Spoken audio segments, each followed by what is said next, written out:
Welcome back, brothers and sisters. I am Braden. This is Langley Outdoors Academy, the place where we not only talk about what's going on in the gun world, but also how we're going to fix it together. And guys, we've been hitting on gun buybacks a lot recently because, quite honestly, it's quite comical to watch the left run in circles about stuff like this. But this one, the progressives just nuked gun buybacks from orbit. I don't know how much longer you're going to hear about this because the Atlantic, progressive, leftist Atlantic source just threw gun buybacks under the bus in a really rough way. Everything I'm about to show you is linked in the description box below. I always bring the receipts. And of course, make sure you hit that like button, subscribe to the channel, and turn the notification bell on. It helps us immensely. And thank you so much in advance for that consideration.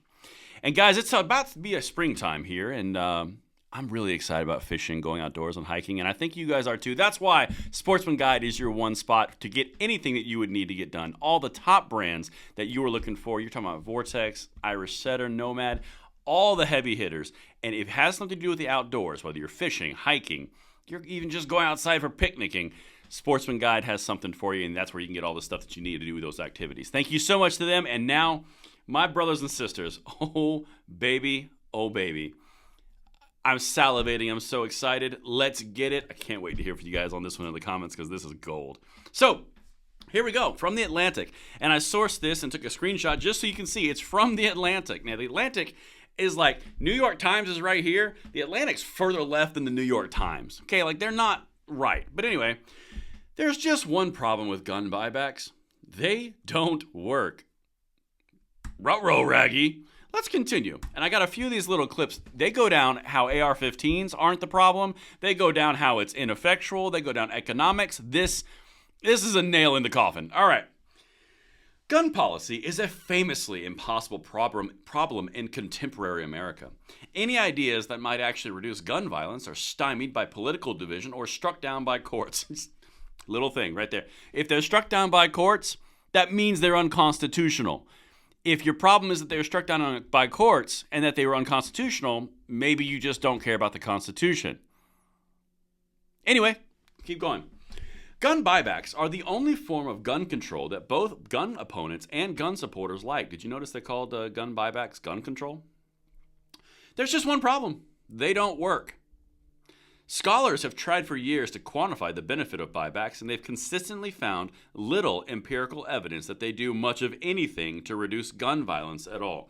Well, someone should tell Gretchen Whitmer and the entire state of Michigan, because that is one of their claims to fame, is that they have more gun buybacks than anywhere else in the United States. And by the way, all those guns they were given back to the organization to destroy them, they were disassembling them and then reselling them for third-party parts after they destroyed the frames and receivers at the allowance of the Michigan State Police. So, just saying. Anyway, let's continue, because this is where it starts to break it down piece by piece. I don't know how they recover from this, legitimately. But the antique arsenal at the Durham event demonstrates one of the recurring flaws of buyback efforts. You mostly get guns that wouldn't be used in crimes anyway. Most gun crimes in the U.S. are committed with handguns, but few modern operable ones get turned in.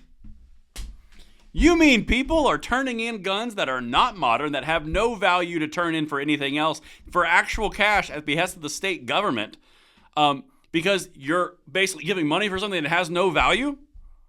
It wouldn't be used in a crime. And you also just admitted that handguns are the main source of problem with gun violence nationwide. Is anybody listening to what they're telling you?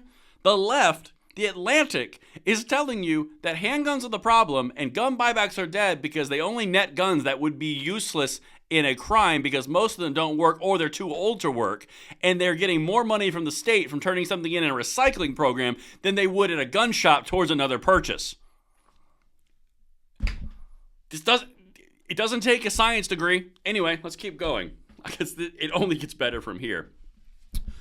Although AR-15s are a flashpoint in the gun control debate because they are used in many of the worst mass shootings, they are far, far less common than handguns. Burkhead told me that the Durham's buybacks had yielded a few AR-15 style rifles, and he spoke almost wistfully about a high-quality 6-hour P220 that had come in that day and would have to be destroyed. Excuse me. So you don't get any of the AR-15s? So no one turns them in because AR-15s are worth more than $150? This is not difficult. What you're seeing right now is you're seeing a collision of the liberal ideal policies of gun control and real life economics.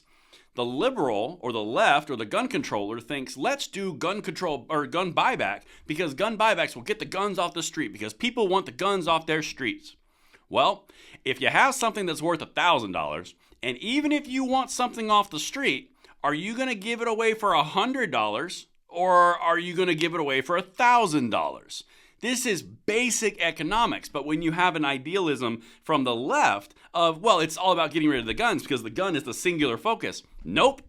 Sorry, other people have other concerns, like the fact that there's $1,000 tied up in something and you're not going to give away for $100 to satisfy your virtue signal, of which it's going to be stripped down for parts and then handed to somebody else anyway for a profit. Oy vey, let's keep going because like I said, people, I got so much here. Now we get to talk about ghost guns and how these failed. An additional challenge for gun buybacks today and for law enforcement more broadly are so-called ghost guns, which are built from kits or 3D printed and don't have serial numbers. Police leaders around the country have expressed concerns about these guns because they can be manufactured at home and can't be traced, but most buybacks prohibit ghost guns because officials don't want to encourage anyone to produce guns just to pocket rewards. Okay, so police, Democrats, and gun control policymakers tell us that ghost guns are the biggest bane of the existence on the planet, but ghost guns aren't allowed to be done in buyback programs because you can print them for less money than it's actually worth in plastic and then turn them in for a profit, which we've seen done multiple times. This is the economic problem going in the other way. Guys, this is such a cluster. But anyway, here's where they actually tell the left. The left tells the left that gun control through gun buybacks is not going to work now because of economics, which is what I've been highlighting the whole time, but now they say it. Check this out. The reason buybacks don't bring in the right guns is basic economics. Now, right guns would be like AR-15s, would be the assault weapons that they call them, because they don't. According to Alex Tabarrok, a professor at George Mason University in Virginia, listen to this. He is saying what I just told you. Most buybacks are offering much less than the price of a new Glock pistol or AR-15. And even if police agencies buy up some number of guns in a jurisdiction, people can still acquire new ones at stores or on the black or gray market. One common estimate is that the U.S. has more than 400 million guns in circulation. Durham County's sporadic purchases of 450 guns barely register, and all the buybacks put together don't take enough guns out of circulation to raise the cost of those that remain. There is no price point at which they will succeed. Basic level economics, in order to make the price rise on something that you have to have more scarcity. So you have to take so many guns off the street that the items that are in people's closets are worth significantly more now because you remove so many from circulation. But because they don't have gun control, people can just go take that $200 that they weren't going to get for that old rusty pistol. Now they move it into a Glock. They've got something more modern, and they've got more money than they would have if they traded it into the gun store. This is not advanced biological degrees. Like, this is not advanced biochem. This is basic economics. But the reason that I'm covering this is you are watching the left systematically destroy and write off gun buybacks because of the New York Times article that started last month or 2 months ago when they cited where the gun parts were going. They've destroyed their own monster. All right, last thing, and I'm going to show you because they even referenced that. A December New York Times article also raised questions about whether the guns are leaving circulation at all. The reporter, Mike McIntyre, found that many weapons seized or surrendered in buybacks were sent to companies that promised to destroy them but actually resold a substantial amount. Now, this is not exactly true because what's happening and what he's referencing, because they don't understand the actual laws they're trying to virtue signal around, the serialized receiver is getting destroyed, which is the legal definition of the gun. Everything else, from barrels to slides to springs to grips to buttstocks, all of it is not serialized. That's just an accessory. So they're selling the accessories in order to recoup their cost and make profit. This is not hard. But again, you're talking to somebody on the left in the gun control arena who is solely focused on the virtue signal of less gun equal good, more gun equal bad. And they are completely ignoring all the other factors that come into these decisions. And they're doomed for failure, which we have said for decades now that gun buybacks are a fool's errand. But I guess they're just going to keep on getting shown that they are. Let me know what you guys think. Everything's linked in the description box below. And I can't wait to hear what you guys think once again. And I will see you on the next one. I'm Braden. See you later.